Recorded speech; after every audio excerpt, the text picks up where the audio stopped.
반갑습니다. 민쌤입니다. 자, 오늘은 12운성 활용법에 대해서 간단하게 설명을 드려보도록 하겠습니다.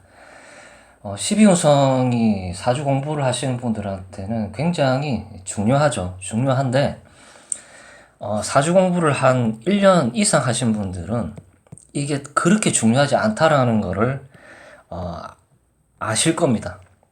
이게 이제 필수 과목 비슷하게 12운성이라는 게 꼭 필요하거든요. 이게 왜냐하면 12신살이랑 같이 돌아가거든요. 예를 들어서 뭐 사유축, 사막, 신살로 적용을 했을 때는 사에서 지살로 이렇게 시작을 하죠. 그렇기 때문에 12운성도 이렇게 똑같이 돌아가거든요. 그렇기 때문에 12운성과 12신살은 똑같이 돌아가기 때문에 중요한 거는 달달 외워야 됩니다. 달달 외워가지고 이 자리가 신살이고 이게 장생이구나 이런 식으로 알고 있어야 된다라는 것이죠. 그렇기 때문에 이게 12운성과 12신살이 중요하긴 한데 통변을 할 때는 그렇게 제 생각은 중요하지가 않고 밴드라든지 뭐 사주명리 이렇게 카페라든지 이런 데서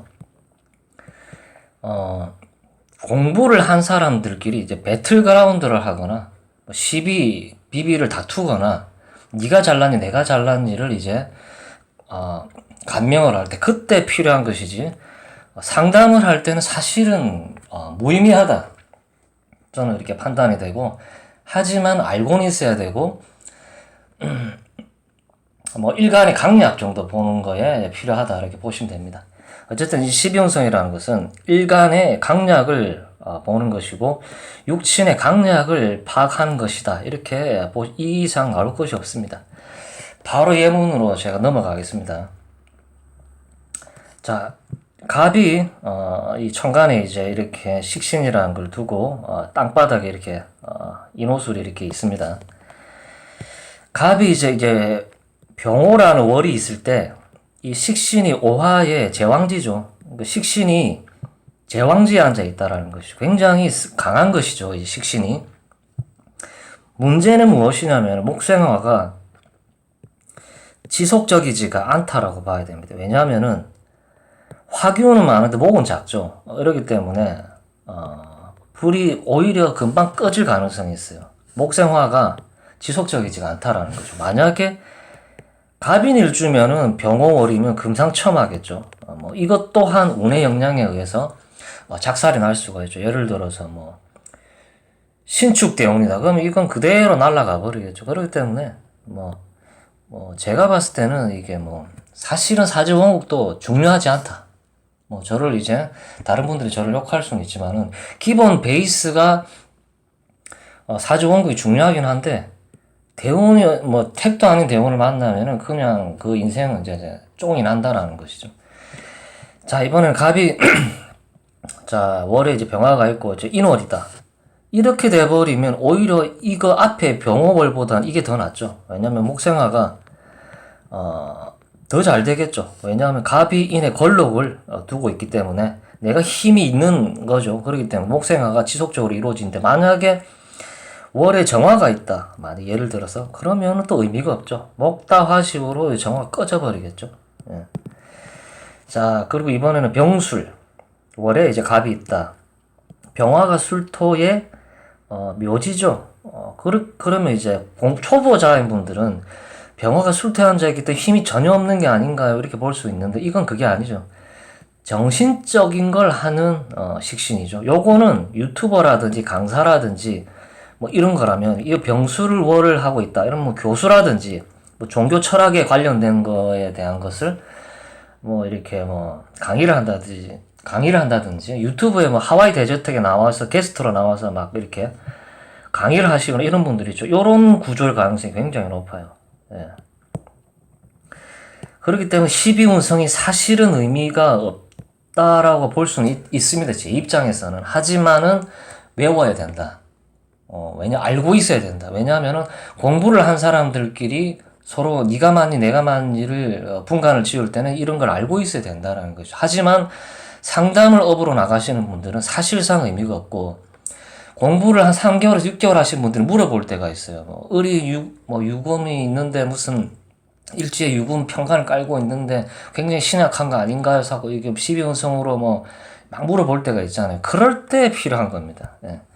자, 재물운을 이제 12운성으로 볼 때, 또 이제 예문을 볼게요. 자, 병진일주인데 이제 월에 이제 경술이 있습니다. 이렇게 있는데, 편제가 대운에 이제 신유술로 와 있다. 이렇게 됐을 때는, 재성이 골록, 제왕, 이런 식으로 돼 있기 때문에 재물운이 굉장히 좋다. 12운상적으로는 그렇죠. 하지만은, 문제는 뭐냐. 일간이 이제 병사묘에 걸렸기 때문에 굉장히 신약하고, 겁재나 비견이나 있으면은 이 신유술이 반가울 수는 있겠지만, 신약사주가 제다의 상황이 돼버린다라는 것이죠. 그러면은 무엇이냐? 제다 신약으로 가버린다라는 것이죠. 예. 그렇기 때문에 이 경금이라는 편제가 신유술을 만났을 때 과연 걸록 제왕이기 때문에 큰 돈을 번다? 가능할까요, 그게? 그렇기 때문에 12운성은 이렇게 활용을 한다 하더라도 사실상 의미가 없다. 하지만 알아야 된다. 자, 이번에는 병화가 이제 월에 이제 경금 편자가 있는데 예를 들어서 을사년이다. 그러면 편제가 장생을 한 것이죠, 장생. 요렇게 봤을 때는 이제 초보자분들의 단식 판단이고, 이제 우리가 봤을 때는 이제 비견이 와서 이제 뿌리에 건 뿌리가 되어준다라는 것이죠. 이제 내가 힘을 탄력을 받기 때문에 돈을 버는 속도가 남달라졌다. 요 정도 해석을 할 수 있겠죠. 경금이 사의 장생이니까 돈을 벌기 시작한다. 요것도 맞지만은 드디어 여기 있는 경금이라는 편제를 내가 다스릴 수 있겠구나. 요렇게 보는 것이 사실은 맞습니다. 그러면은 이 편제가 신유술이라는 걸록 제화에 걸려 있는 사주보다 이게 낫겠죠. 장생을 만난. 네. 그렇기 때문에 12운성으로 편제가 걸록 제왕을 만났다고 해서 큰 돈을 벌거나 그렇지 않습니다. 자, 이번에는 경금일간인데 이제 갑이 임목이 이제 걸록이죠. 요렇게도 해석이 되지만은 인중에 갑이 투출을 한 것이죠. 공식화죠. 공식화. 내가 만나고 있는 남자다. 내가 만나고 있는 여자가 공식화가 되고 남들에게 결혼 소식을 알린다. 내 마누라 얼굴을 보여주겠다. 요런 식으로 해석이 가능한 것이지. 굳이 갑이 인해 12운성으로 걸록이니까 강해져서 큰 돈을 번다. 그런 거는 굉장히 단식 판단이다. 이렇게 볼 수가 있습니다. 자, 이번에는 무신일주가 월에 개수가 있습니다. 돈에 굉장히 집착을 하고 있다. 무게합은. 집착이 집착. 돈을 벌고 싶은 욕망이지 돈이 많다 이렇게 해석하면 안 됩니다. 운에서 이제 겁재가 온 것이죠. 겁재가 와서 개수는 미토의 인묘가 되는 것이죠. 이 개수가 돈이 인묘가 된다.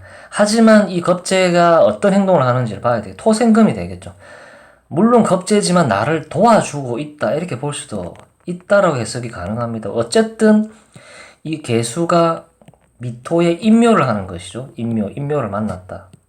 요런 거는 이제 자세히 볼 필요는 있다라는 것이죠.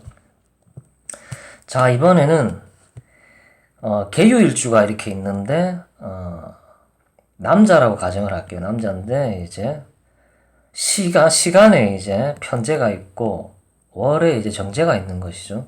이렇게 했을 때 누가 친밀도가 높느냐 이렇게 봤을 때 12운성을 활용을 하는 거는 병화는 유의 사지죠, 사지. 나는 네 안방에 들어갈 마음이 없어.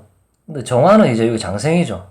그렇기 때문에 이 개수 입장에서는 이 정화라는 편제가 반갑기 때문에 문 밖에 있는 여자 애인이 참 나는 좋고 어차피 우리 본 마누라는 내한테 들어올 마음이 없다. 그렇기 때문에 정화 편제가 나는 너무 사랑스럽고 좋다. 그리고 병화는 오히려 감당이 안 된다. 임수 정도는 와줘야 되지 않을까. 내가 결혼을 잘못했네. 이렇게 판단할 수 있다라는 것이죠.